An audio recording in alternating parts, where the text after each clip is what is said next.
the place where singles shine, celebrating life, divine by design. Faith and love, we intertwine. Route 77, where your journey's prime. Welcome to the Route 77 podcast. Last week, we dug into the dangers of focusing too much on marriage to the point of idolatry. This week, we're flipping the coin to explore what happens when we become too prideful about being single. How do we strike the right balance in our singleness? Let's find out. Welcome to the Route 77 podcast. I am your host, Natasha, and I am here with Monique. Hello. And David. Hello. And Monique and I are fresh back from Calgary. We hope that we're somewhat Coherent as we can't remember the word as we talk. Although we have chatted about this topic in the past, but we have an interesting topic for next week, but we'll talk about that at the end of the episode. But right now we're going to basically cover the other side of the coin. Yes. So to speak. So last week we talked about what happens when you become too marriage-minded, too marriage-focused, that it becomes an idol in your life. And then it might look like we're bashing marriage and it's so negative. So now we're going to bash singleness. And it's so negative. Yeah, so there's nothing you can do. Yeah, you're stuck with us. Yeah. But there is a big thing about just basically trying to hype up whatever you're doing as the best way and the only way. And I'm better than you because of, and we don't want people to go around saying, I'm single like Paul and I'm better than everyone else, or Jesus was single, so I'm single. It becomes a source of pride or idolatry. So last week we just talked about, focusing so much on marriage that we forget about God, that it becomes the be all and end all of our life, that we can't see anything outside of it. We get very much tunnel vision towards marriage. And then there can be a sense of pride of, look how good I'm doing. I got married. I had kids. I did everything that you're supposed to do in the way that you're supposed to do it. And it becomes a source of pride. So now we talk to the single people who might be feeling a little bit like, at least I'm not like that tax collector over there. Thanking God you're not that tax collector. I am not like that person over there. Yeah, I'm like that. I'm not like those married people at our church that are always just so focused on the kids and so focused on being married and trying to get people married that I miss out on everything. Yeah. So, yeah. There you go.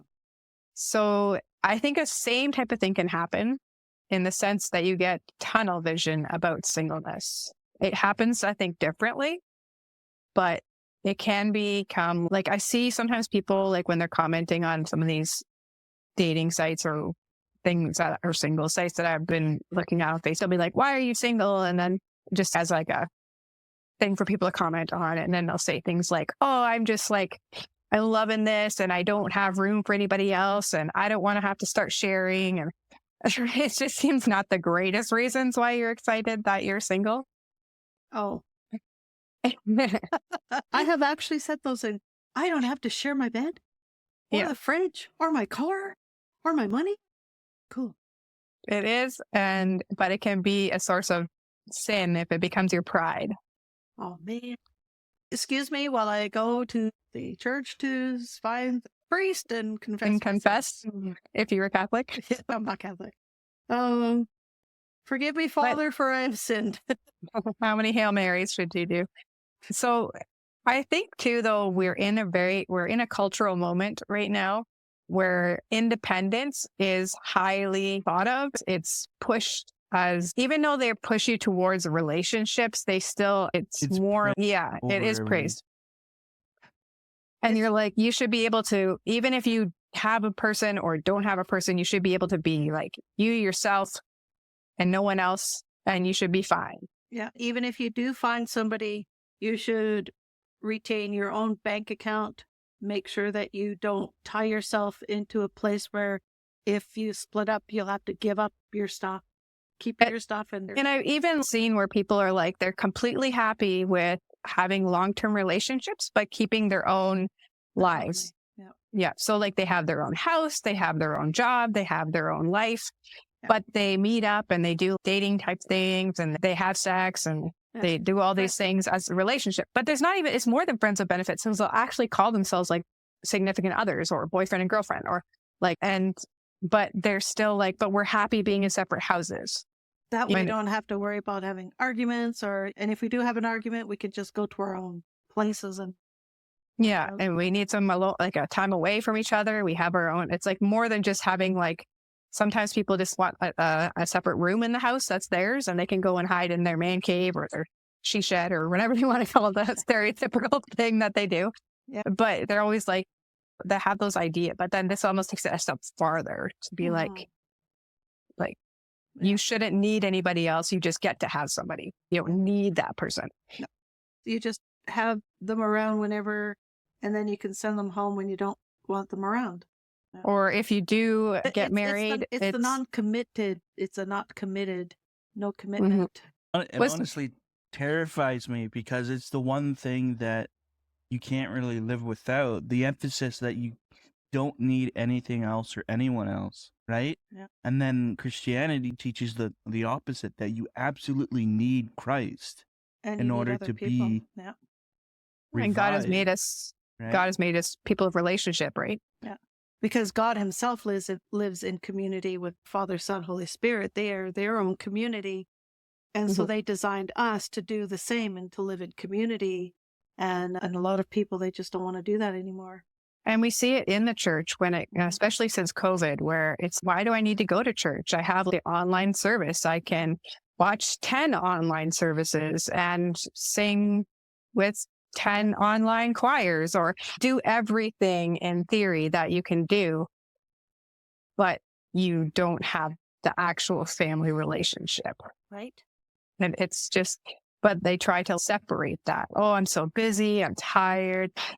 So I don't really need to go to church because I have all that I need. I can stay in my pajamas. I worked hard all week and I'm resting. I'm just sitting here. and I can have my coffee and my toast and I can just watch relaxed with my feet up and not have to. Yep. And how many times have you heard that people use God as a crutch or the church as a crutch? It's something that you shouldn't need.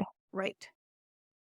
Yeah, I've heard that a lot. Oh, it's just you're just using church as an excuse to something. Fill in the blank. Yeah.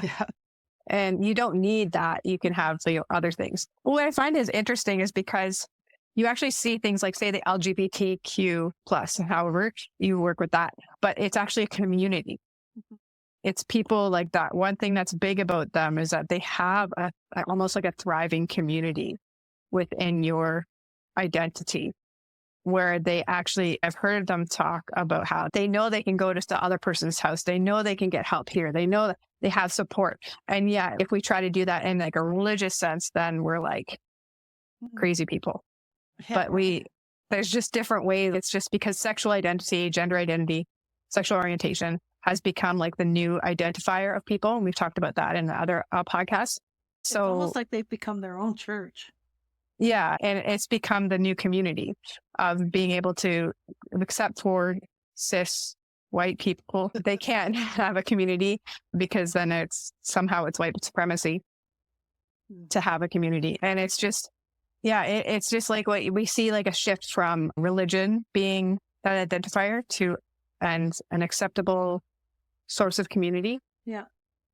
To the sexual identity, sexual orientation, gender identity as being the place to go for community. Yeah. And so we're like so pushed in this society to be like autonomous, independent, not needing anyone, like the other person's there to meet your needs.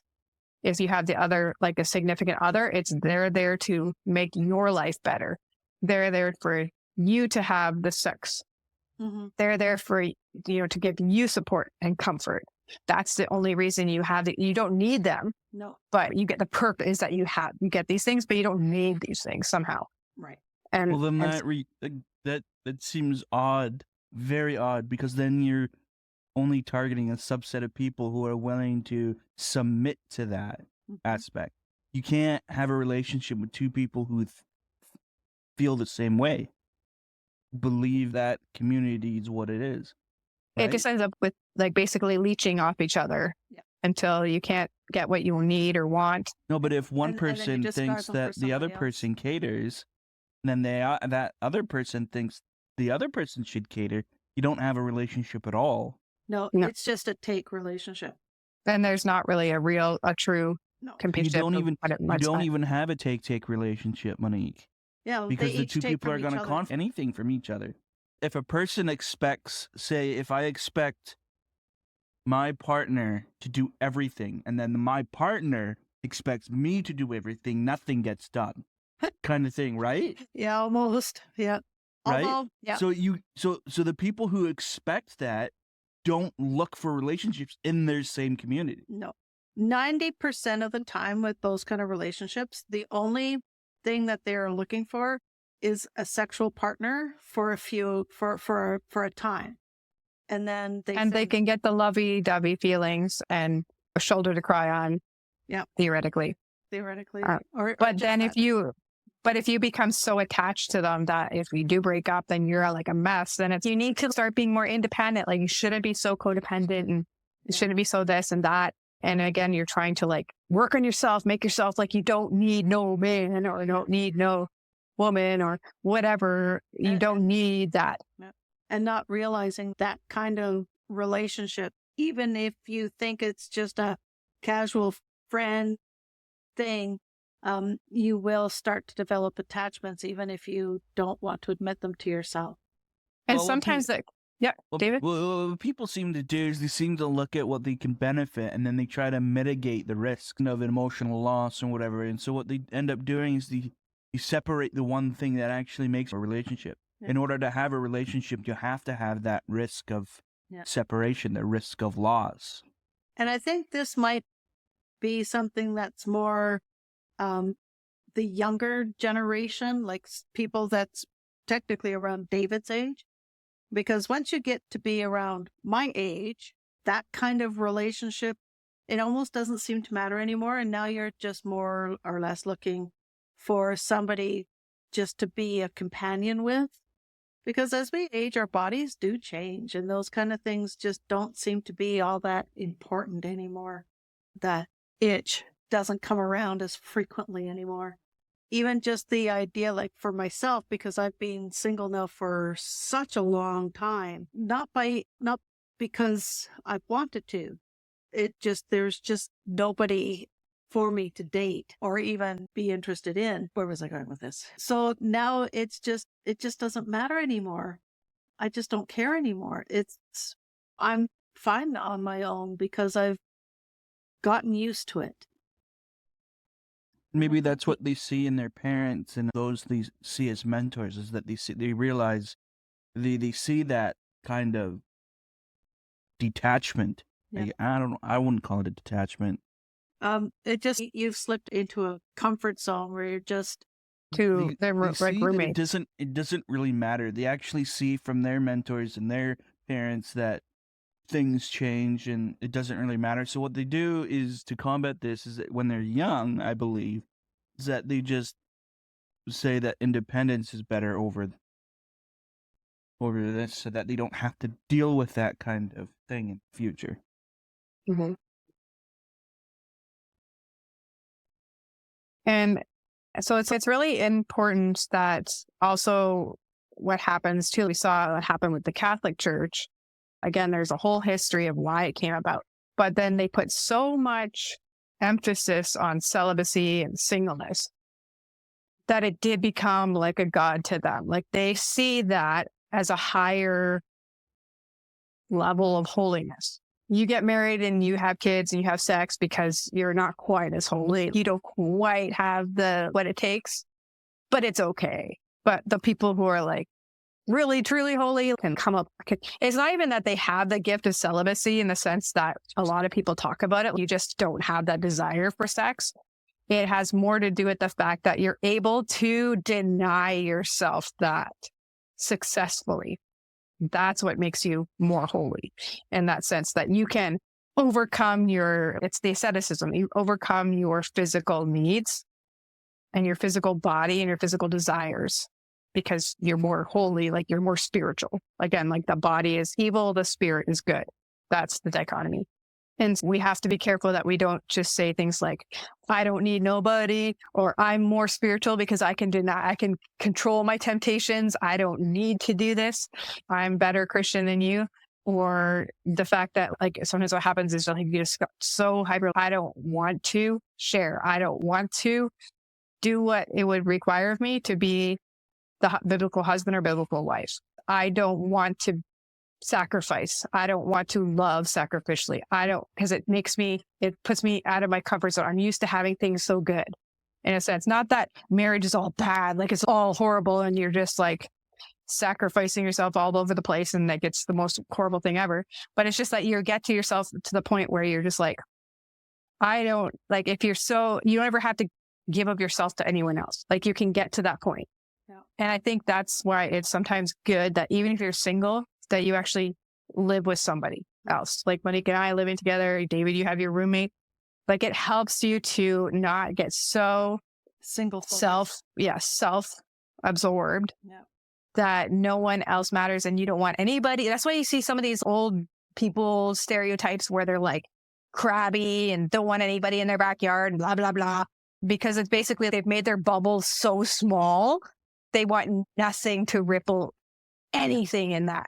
They don't want any single thing out of place. They get hyper clean in a sense sometimes where even if you walk in and you got a piece of mud on the rug where it's supposed to go, that's horrible. Or you move a pencil out of place, that's horrible because you get yourself so much. Like, I know people who are married who are like, yeah, you do raise a good point there because that happened to me before I started Taekwondo. It was a block of time and I want to say it was 10 years, but I don't think it started right away in 10 years. I think it was probably more, say, 5.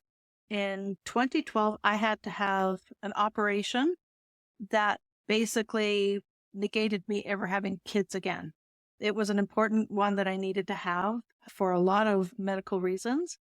But after that, I think a part of me might have did a bit because now the idea of not having any kids, what was the reason for me to get married again? Between that and when I started Taekwondo, I think I fell into a bit of a depression and totally cut myself off. I still went to church, I still worked, but I cut myself off from visiting friends, from phoning friends to talking to people. I would go to church, say hi, how you doing, go home. So it was homework, church, homework, not homework, because I wasn't going to school. And it wasn't until I started Taekwondo that I started to break free of that. Because they say exercise is a really good way to help bring you out of, I wasn't clinically depressed. I didn't need medication or anything like that. So if you're in that, what's the use of doing it's like the work, sleep, eat cycle. You just get in this and nothing else is going to fit into your life. No. And then when I started doing the exercise thing, which can help bring you out of that rut, then things started to change for me and I became a lot more involved and stuff like that. I think for me, when I stopped seeing singleness as such a prison or curse or bad thing or whatever, it helped to really open up my mind towards singleness. Yeah. But then I think I needed a little time on my own away from my ex before I started going with someone else. God had a plan where I had almost a year just being calm and being able to have some sort of control over my life after going through what I did. Yeah. And then it was like, okay, it's enough now. You got to get yourself going into a different thing. So that's when he brought us together, Monique and I, as and even David, when we went to Korea, it was a big turning point for all of us. Yeah. Yeah. That was the key point. Yeah. We'd just be Taekwondo associates of that if we didn't go on. And there's that verse in Ecclesiastes where it says a cord of 3 is not easily broken. And a lot of people, they could put Christ as that one cord, but also with the 3 of us. Now we have knit a companionship that, that will go on into eternity because we do have that relationship with Christ and when we have built that friendship. Yeah. And that's where like things like the accountability can come into things, because for singles, a big thing is that you become self-accountable. Yes.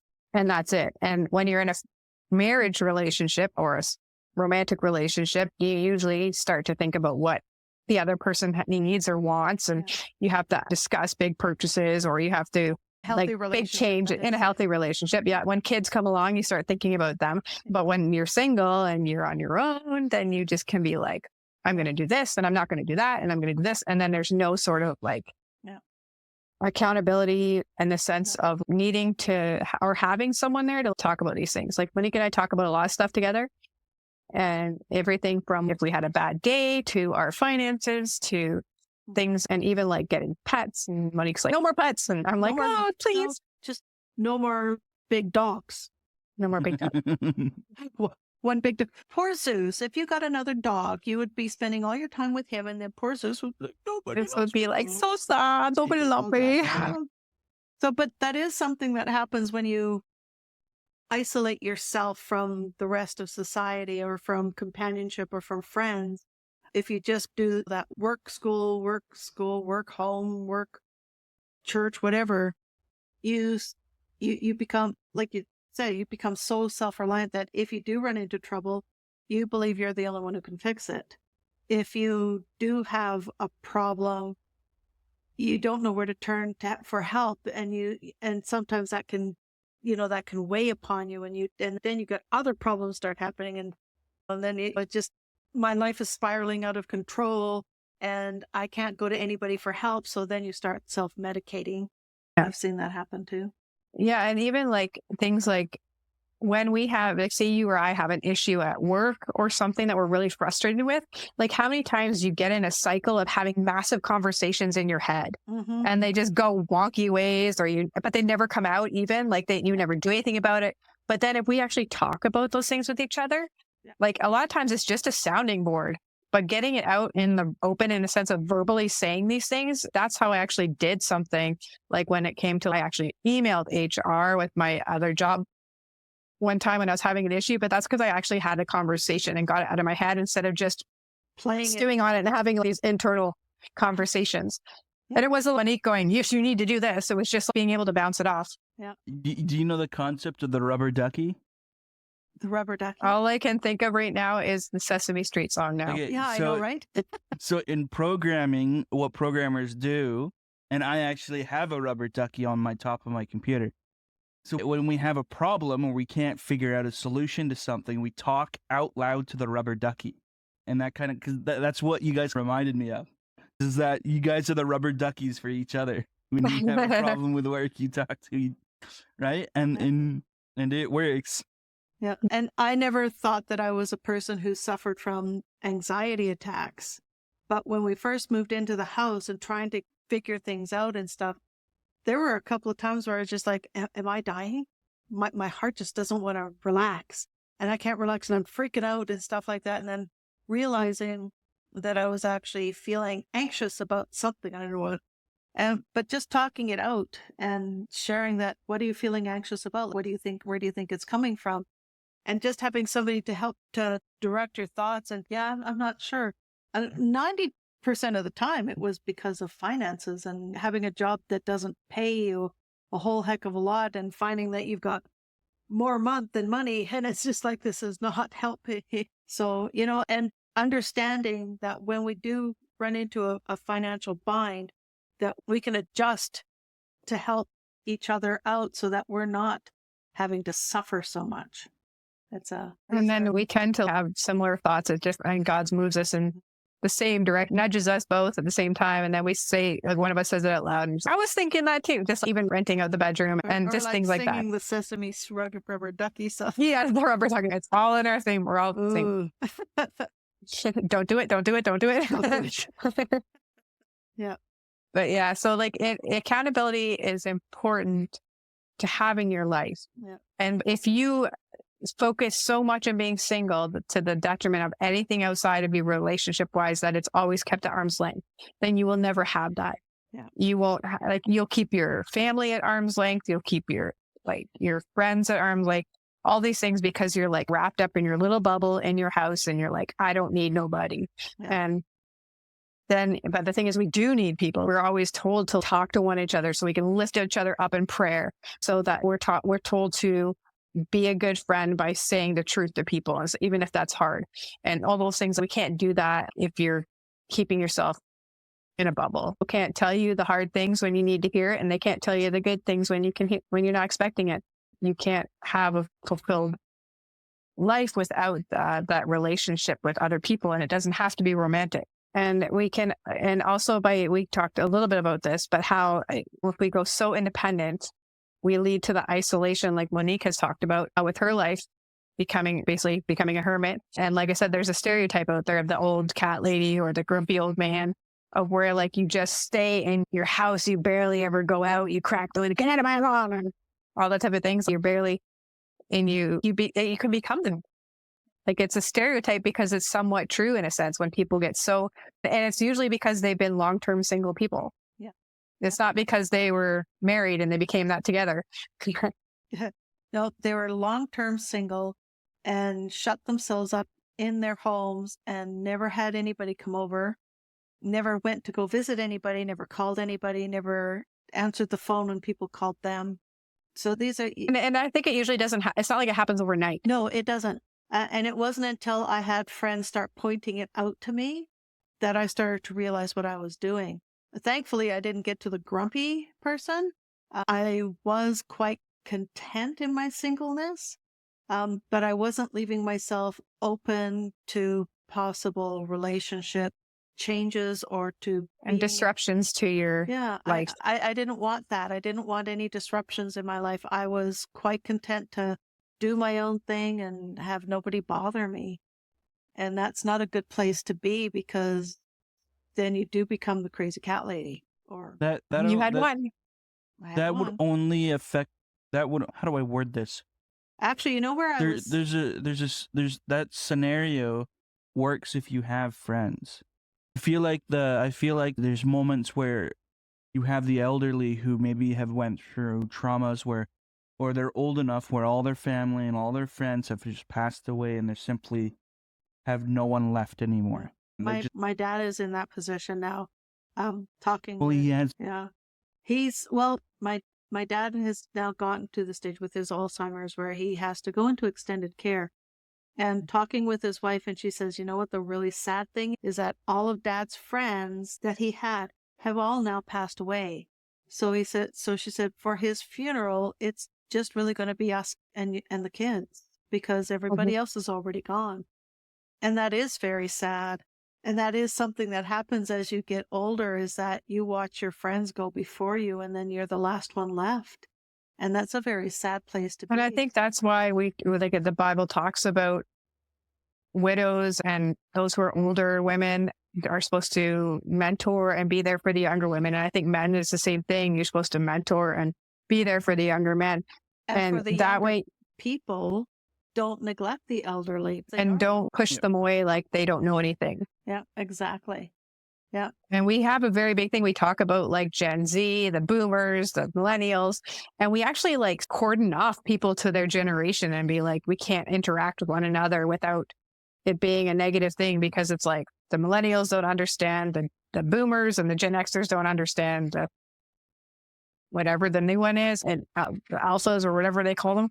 And it's just it's a big craziness, because and even if you look at it in school, like how many times do grades, like you grow up in a school, but you only ever know the people in your grade. Like you might know of the other people because you've seen them, but you never really interact with them very often when you're outside of your grade level. You can do, it's not impossible, and sometimes it does happen, but basically like you become friends with your own grade and your own age, and everyone else is like other people. And sometimes in churches that can happen where it's like and it's not bad to have specific groups. It's not bad to have like youth and programs for seniors or like women's programs and all those things. But when we actually neglect having community events where everybody interacts with one another, then I think it can very much be you're friends with women only because you're only going to the women's thing, or you're friends with the youth only because you never interact with the adults, or you never like the seniors only because you never interact with the younger ones. Right. And so I think it's very important to have community events where everybody's getting involved with everybody. And I think it is a little bit easier with the smaller churches. I will admit that my old church, the one thing what's amazing was that everybody seemed to be able to interact with all the age groups without an issue. They'd have conversations, they'd talk, they do. And with smaller churches, I think that can be easier because you get to know everybody really quickly. And so they're not strangers because maybe there's 5 young people instead of 50. It's like easier to find out there's other people. Yeah. But in bigger churches, our church in bigger churches, it can be trickier. Yeah. And it has to be more. You have to be more purposeful. What's the word? That's the word I was looking for. Can't remember the word. Jet lag. I'll blame jet lag with the whole hour difference. but yeah, you have to be more purposeful in actually like developing those community interactions. Because like you said, as you get older, if God blesses you with a long life, then people can start passing away and there's less and less of your friend group or community around you. And you might end up being the last one of all the people that you know. If you don't actually make a try hard, like you actually make the effort to get involved in this different types of communities within the church or your community at large. If you just go to bingo, I'm just putting that as an example because we were talking about it this weekend. There's a stereotype about who goes to bingo.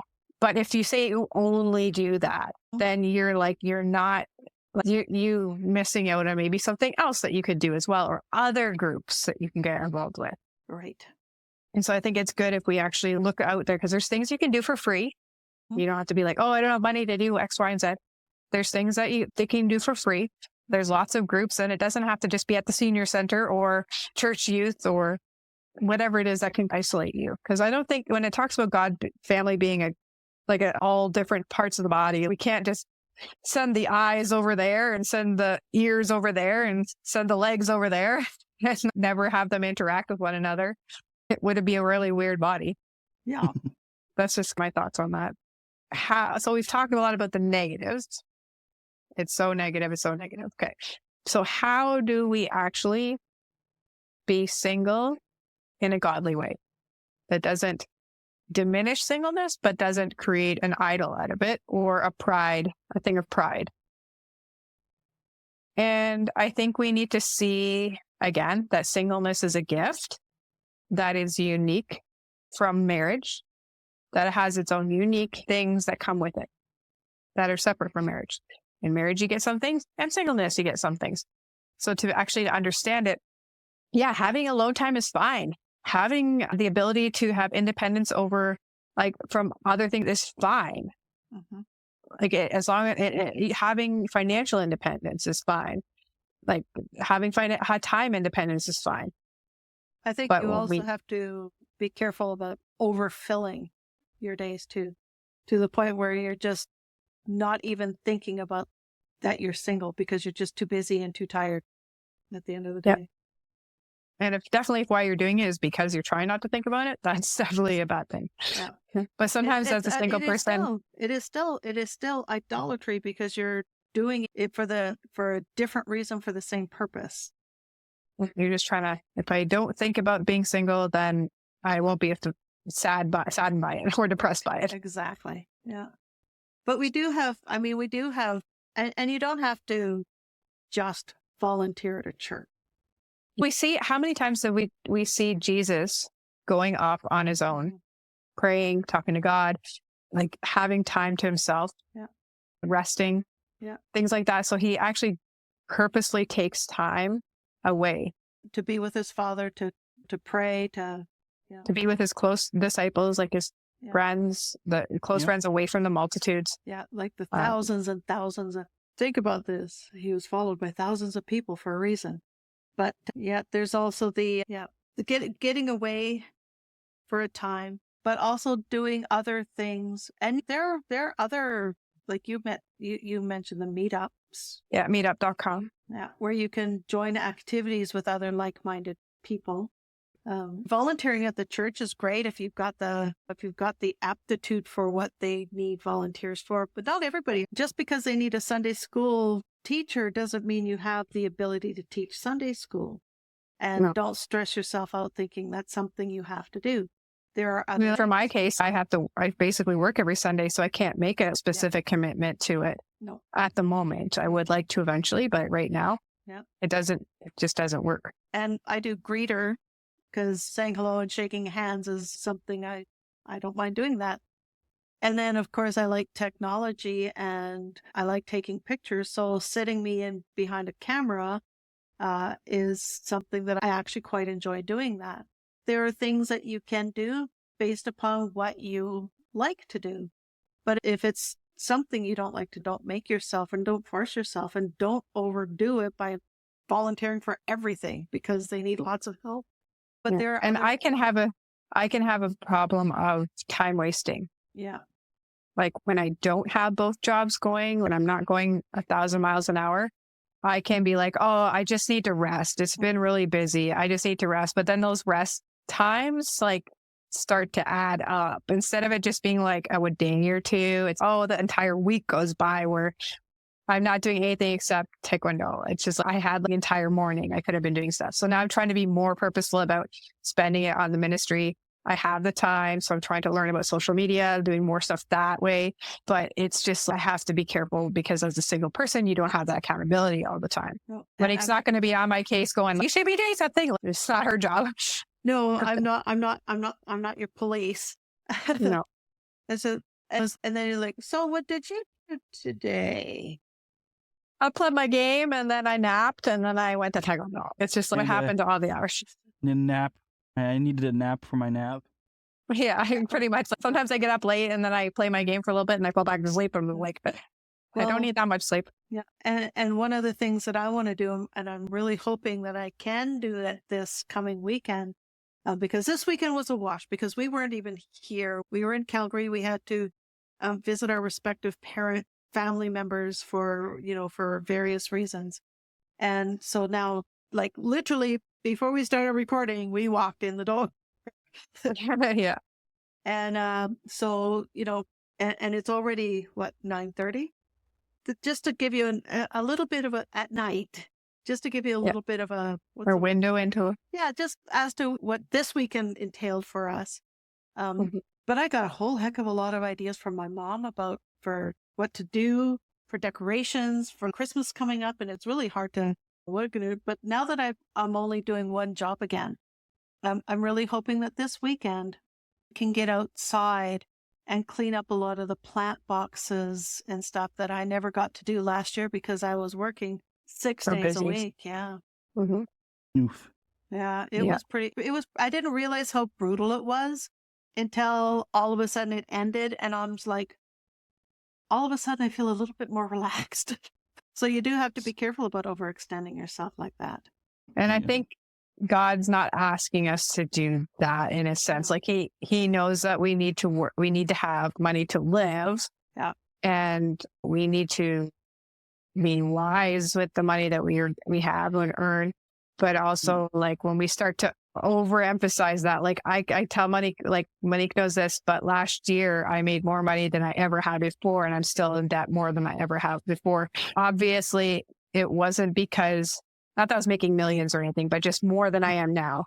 But it's not like the needing to have more money in order to live. It wasn't obviously the reason because I'm living off of less right now. And I'm basically in the same boat as I ended last year, but I'm not worse. I'm not worse off. So you're not expanding to your tank size. And so to actually have the time, like sometimes I think God's, okay, fine, you're not working. So I'm going to give you like 2 jobs again. And that's what happened last 6 weeks. And I'm like, because I was like being lazy at home on my time off from WestGen or like my other job. And now I've just been more like, okay, I'm getting back into the ministry, not just doing the podcast, trying to learn more, get a little bit, because even the little bit that I did where I was a little more interactive, wasn't just like a blip post. I got more engagement on Instagram. Not a lot, but more from people even that I know and stuff that were like, that didn't even realize I had the ministry. Right. Catching that they actually stopped for a second. Right. And they actually read through it. And it's just better than just picture words. It was actually a little, and that was just something that I learned how to do this week. I was having a little fun with it and trying to figure it out. And it was actually quite interesting to see a little bit more engagement, even if it means nothing more views or one more view, anything. It's just learning process, right? Yeah. But that became more like I became actually excited about it. Yeah. And that's one of the things that I want to do too, is I was starting to do a little bit of blogging, and then all of a sudden I ended up not being able to because I just didn't have the brain to think about anything anymore. Yeah, it's overworking definitely kills the mental. Yeah, it does. I can definitely attest to that. And I think that was something that God wanted to show me too, is, okay, I know that because it just didn't work out the way we were hoping for. God will also let you experience something in order to show you that's not where he wants you to go at this point in time.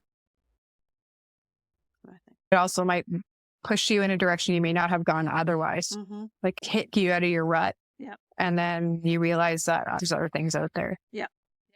So I feel like with being single, like almost, and you start to really delve into like Bible reading and praying and doing the ministry, because you become more focused of like aware of things going on and trying to figure out how it might apply, and podcasts and things like that. You actually feel God kicking you more here and there, leading more. And maybe it might happen if you're married. I don't know. I didn't experience in that, but I think as like a single person, you're you, again, it says in Paul says you don't have the husband or the wife to like be splitting your attention on.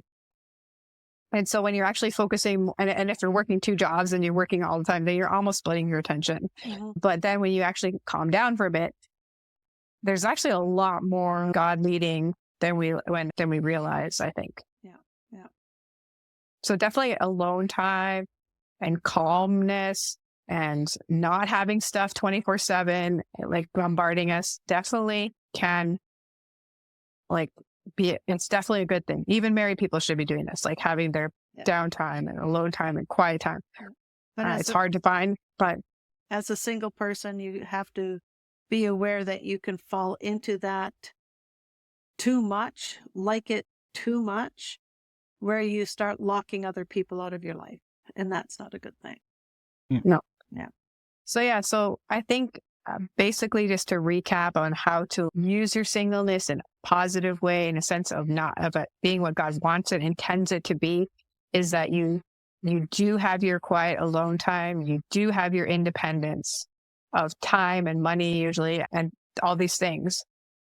But then you actually look how God wants you to use it. Okay. And so that might be volunteering at a soup kitchen. It might be volunteering at church. It might be doing this part-time job a couple hours a week. It might be that maybe is something that you've always wanted to do, or I don't know. I don't want to just be like volunteering for charity, because that's not just the only thing that it is. But you actually find like he wants you to go to this small group. He wants you to do this ministry. Maybe it's learning that thing you've always wanted to learn. Like for me, I grew up playing music. And I haven't played for a number of years, and now I'm starting to teach myself the piano, which is a very different instrument than what I grew up playing. So it's requiring a little bit more finesse on the fingers. It's something that I can do. Or maybe you've always wanted to take a crafting course, or maybe you always wanted to learn something. You never know what it. Do your master's. Yeah. Or get your master's. Start your own company like David. Yeah. You never know. Write a book because you've always wanted to. There's right? that too. You never know. Come on, David, you can do it. There you go. So, yeah. And don't do which is going to be maybe next week's podcast. She's got to investigate a little bit more. I'll do some more research, but if people are wondering. 4B. 4B. I'll just leave that with you. We'll leave it at that. 4B. 4B. David, I don't know. David says I have no idea. Yep. Yeah. Pretty much. Sums up if you followed anything in the media, you will know what I'm talking about. You can Google it now. But yeah, I'll leave the media stuff to you guys. I can't. I tried reading that stuff and it enrages. Yeah. Sometimes it causes, like I said, so much like the extreme eye rolling. You get yourself a migraine. Yeah. because you're just like, Yeah. wow. My eyes haven't gotten so much exercise. Yeah. If the rest of my body had that much exercise, I'd be so buff. Oh my word. It's just unbelievable. So yeah, So that's our plan for next week. So if you enjoyed our podcast today, please subscribe so you'll never miss an episode. Like, leave a review, follow us on Instagram, Facebook, X. We have a website, route77.ca, or you can even email us at route77ministries@gmail.com. That's ROUTE, 77ministries@gmail.com. And we will see you all here next time. bye for now. Bye-bye. Thank you for joining us on today's episode. If you enjoyed today's conversation, please make sure to subscribe so you never miss an episode. You can leave us a review or follow us on Instagram, Facebook, and X for updates and more. Visit our website at route77.ca or email us at route77ministries@gmail.com with your thoughts. We love hearing from you. Thanks for tuning in. We'll see you here next time, and remember to live your single life to its fullest.